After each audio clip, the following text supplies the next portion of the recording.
Pig farming business is an exciting venture for any new farmer.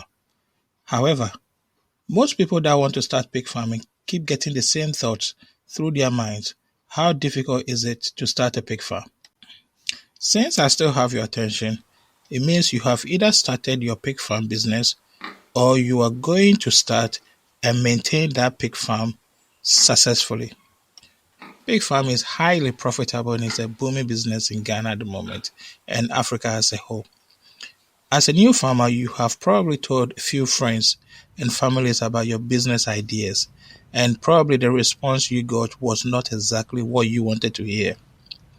Many of them started by saying, "Do you know how hard is it to go into pig farming and maintain it? Or where are you going to get feed from? Have you actually reared any animal before? What kind of experience do you actually have?" Etc. etc. This usually comes from people who have no clue about the business or have not even ventured into it or experienced anyone who has done it before. However, they have an opinion and they want to pass it on to you. You need to be mindful of who you speak to when you want to go into business. Some of your friends will even tell you pig farming business is a no-go area. Your pigs are going to die. You cannot afford to manage your own job and manage the farm at the same time. You will not know how or what to do when it comes to vaccines for the pigs. You will be told that the job is stressful and not easy. There can be African swine flu that will wipe out your entire herd and clean you up. Now, remember this, the ball is now in your court. So the question I'll ask you is, should you start? Is it hard or easy? Can you cope with managing your current job and start a piggery? In case you don't know, my name is Eric Adams, a young farmer from Ghana. Welcome to Adams Farm Foods. We are going to discuss the reasons why you should start a piggery business the right way and be successful. On this channel, I will share some of my mistakes and success with you, with the hope that it will inspire you to start your own piggery business. I also hope that you can use this comment section below on this page to share your own experience. If you intend to start your own farming business, share that with us and how you plan to succeed. If you've already started as well, please do share your experiences. We all want to learn. We all want to be better farmers. Remember, we are a small community and we are here to learn from each other. No one is perfect. Few years ago, I was talking to a friend of mine who happens to own a poultry farm. The conversation came out from nowhere and managed to get me hooked. By the way, I have made a video about how I started farming. Please go and watch that video once you have finished watching this one. I'm very sure that video will inspire and encourage you to start your own farming venture. I was interested and wanted to know more about poultry farming. He tried but could not give me all the information I wanted. So I decided to start researching about poultry farming.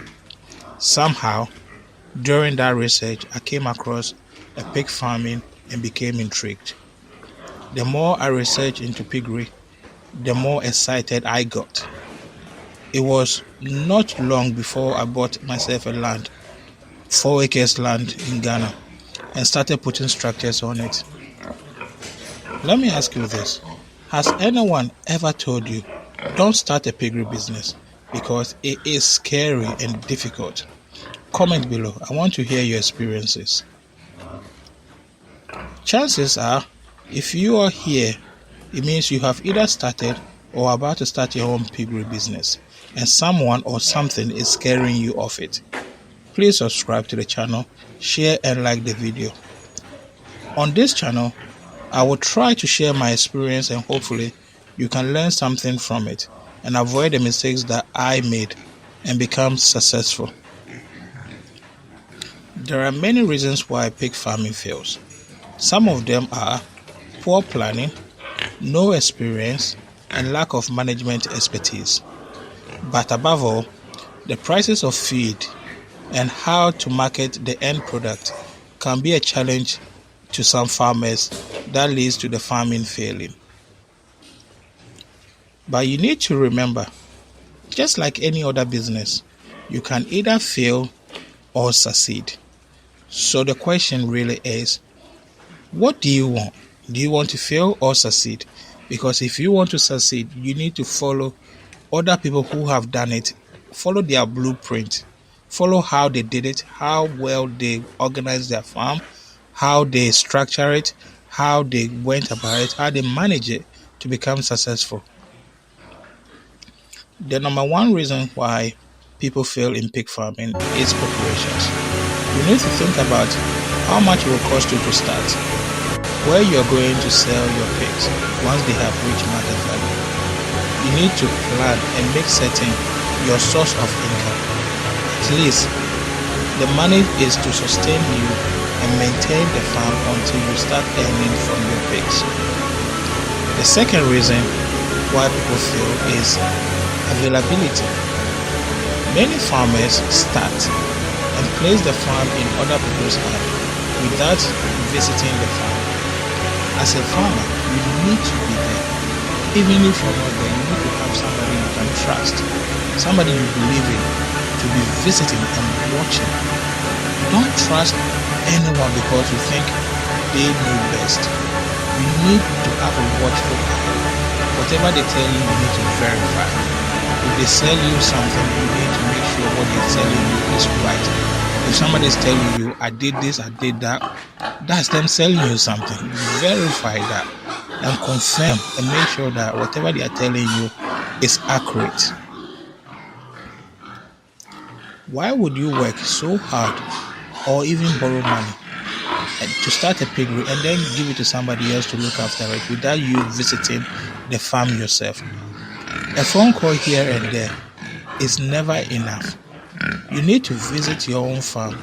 If you cannot make it, get somebody you trust to visit the farm, preferably unannounced. There is a system that I am fond of. Send a mysterious shopper or a visitor to your farm to buy your pigs when they've reached market value and see if the money is turned over to you. If the money is turned over to you regularly, then you know the person you've left in charge is actually doing the right thing. But if they are buying your pigs and the money is not coming to you, then you know you have a problem.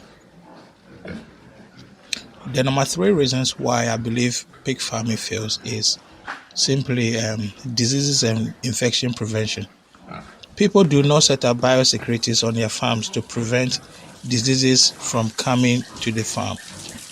Biosecurity actually refers to measures that is aimed at preventing the introduction and spreading of harmful organisms, for example, viruses or bacteria, to the animals and plants in order to minimize the risk of transmission of the infectious disease. In the agriculture, these measures are aimed at protecting food crops and livestock from pests or invasive species. So with these measures, if you do not put them in place and somebody visits, let's say, a different farm, and then they bring whatever disease that is on that farm to your farm, it may end up wiping away all your livestock. So you need to be very careful of who you invite to your farm, what they are coming to do on your farm, and the measures you have placed in order to stop that infection coming to your farm. Have a proper protocol that clearly states that you cannot visit my farm unless you have done X, Y, and Z. An example is you need to change your shoe, or you need to dip your feet in a foot bath. You need to wear gloves. You need to wear aprons. You need to do something before you can come to my farm. Don't bring your diseases to my farm. The fourth reason why people fail in pig farming is feeding. Feeding alone takes up to 75% of the running cost of a piggery. 75%. Are you feeding the pigs the right food to grow to the right size at the right time, at the right specific period for you to sell them at the right time? Are you going to reduce cost, increasing productivity, and most of all, without letting it affect the growth of the animal? Now, all that I'm trying to say is, are you looking at ways of reducing the cost of feed? For example, do you want to grow your own feed and then mix them? Or do you want to buy raw materials from sources and then come and mix them and then feed them?